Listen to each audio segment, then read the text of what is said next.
आज हम लेखा शास्त्र में पाठ 9 तलपट पाठ के अंतर्गत कुछ प्रश्न उत्तर के बारे में अध्ययन करेंगे।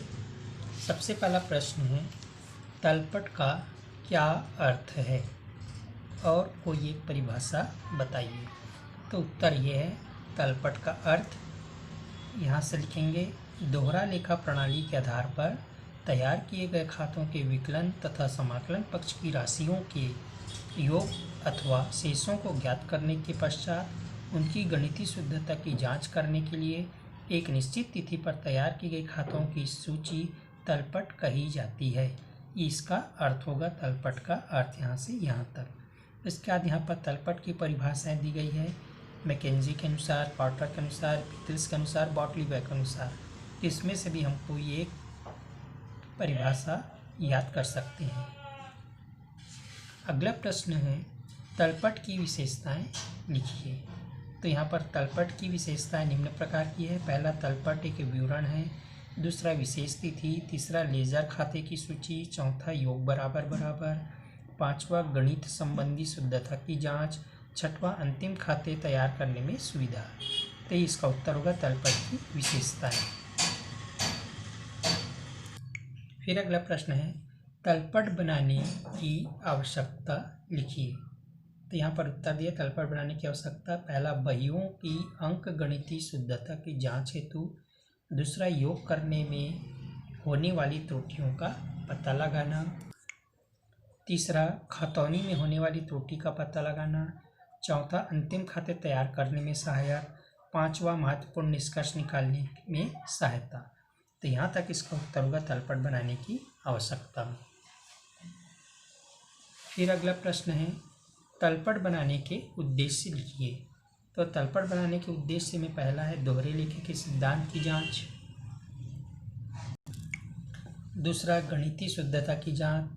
तीसरा, अंतिम खातों के लिए सामग्री प्रदान करना। चौथा, देनदारों में लेनदारों की सूची की जांच।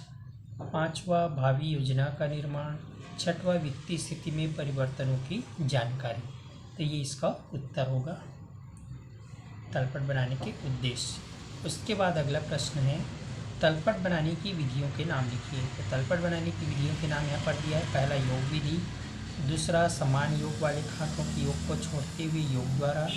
तीसरा, शेष विधि। चौथा, योग व शेष विधि। तो इसका उत्तर होगा तलपट बनाने की विधियों के नाम।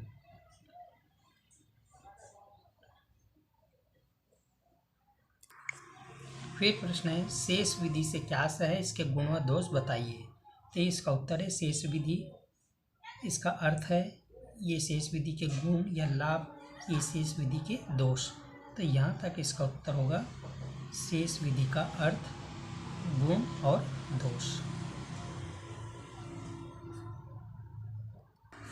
फिर अगला प्रश्न है, तलपट में प्रकट नहीं होने वाली अशुद्धियाँ कौन कौन सी, स्पष्ट कीजिए। तो ये है तलपट में प्रकट नहीं होने वाली अशुद्धियाँ। पहला, छूट जाने वाली अशुद्धियाँ। दूसरा, सैद्धांतिक अशुद्धियाँ। तीसरा, गलत खाते में पर सही पक्ष में खतियाना या पोस्टिंग करना, खतौनी करना। चौथा, प्रारंभिक लेखों की अशुद्धियाँ। पांचवा, क्षतिपूरक अशुद्धियाँ।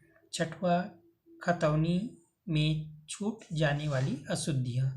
तो ये इसका उत्तर है तलपट में प्रकट नहीं होने वाली अशुद्धियाँ। फिर प्रश्न है, क्या तलपट खातों की शुद्धता का अंतिम प्रमाण है। तो ये इसका उत्तर होगा यहाँ से लेकर के यहाँ तक। क्या तलपट खातों की शुद्धता का अंतिम प्रमाण है। तो ये इसका उत्तर है यहाँ से यहाँ तक।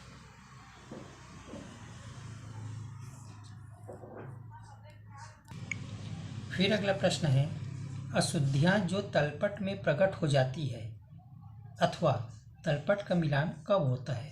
तो ये इसका उत्तर है, पहला, एक पक्ष की खतौनी छूट जाना। दूसरा, उल्टी प्रविष्टि होने पर। तीसरा, अशुद्ध योग तथा शेष निकलना। चौथा, अधिक खतौनी। पांचवा, खातों को तलपट में नहीं लिखना। छठवां, अशुद्ध रकम लिखना।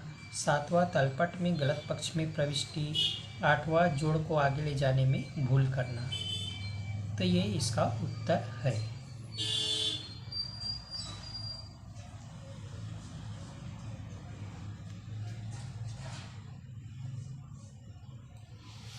फिर प्रश्न है, तलपट मिलाने की विधियाँ अथवा अशुद्धियों का पता लगाने के संबंध में स्पष्ट कीजिए। तो तलपट मिलाने की विधियाँ कैसे हैं?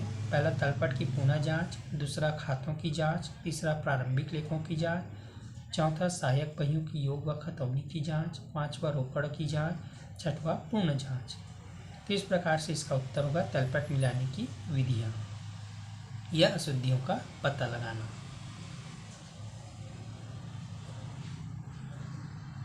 इसके बाद फिर पाठ के अंत में एक अंक के प्रश्न उत्तर दिया है, इसका भी अध्ययन करेंगे, जिसमें प्रश्न उत्तर पूरे लिखे हुए हैं। इधर भी है। टोटल 10 प्रश्न उत्तर, एक अंक की या अति लघु उत्तर प्रश्न उत्तर दिए गए हैं।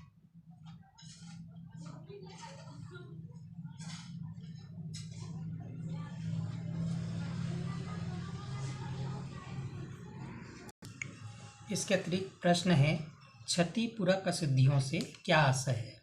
तो उत्तर है, कुछ अशुद्धियाँ ऐसी होती है जो एक दूसरे के प्रभाव को समाप्त कर देती है। ऐसी अशुद्धियाँ ही क्षतिपूरक अशुद्धियाँ कहलाती है। जैसे खाते के दोनों पक्षों में एक समान गलत राशि को लिख देना, अर्थात 100 रुपये के स्थान पर 1000 रुपये लिख देने से इसका प्रभाव तलपट पर कोई प्रभाव नहीं पड़ेगा। तो ये इसका उत्तर है, क्षतिपूरक अशुद्धियों से आशय।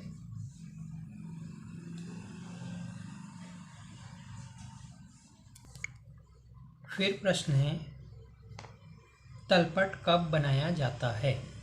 उत्तर है, सामान्यतः तलपट एक व्यापारिक अवधि, तिमाही, 6 माही या वर्ष के समाप्त होने पर उस अवधि के लिए तैयार किया जाता है, किंतु खातों की शुद्धता की जांच हेतु यह कभी भी तथा किसी भी अवधि के लिए तैयार किया जा सकता है। तो ये इसका उत्तर है, तलपट कब बनाया जाता है। एक और प्रश्न है, भूल संबंधी अशुद्धि कब हो सकती है? उत्तर है, प्रारंभिक लेखों की बहियों में जब किसी व्यापारिक सौदे का लेखा करने से छूट जाता है